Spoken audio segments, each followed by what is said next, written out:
اللہ سبحانہ و تعالیٰ نے سورہ حجرات میں کیا فرمایا؟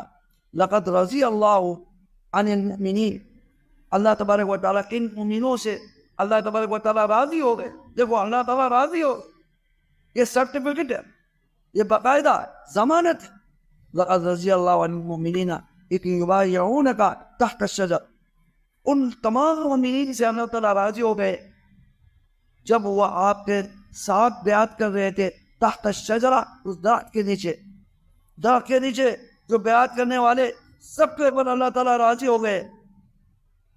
علم ما فی قلوبہم، اللہ تعالیٰ نے ان کے دلوں میں جو ایمان ہے اور جو جذبہ ہے اللہ تعالیٰ نے جان لیا، اللہ تعالیٰ نے پہچان لیا. اللہ تعالیٰ پہلے بھی پہچانتے ہیں، لیکن یہاں عملی طور پر وہ آ گئے اور انہوں نے عملی طور پر پریکٹیکلی طور پر انہوں نے ایمان کا جذبے کا اظہار کیا. فعلم ما فی قلوبہم فانزل السکینۃ علیہم،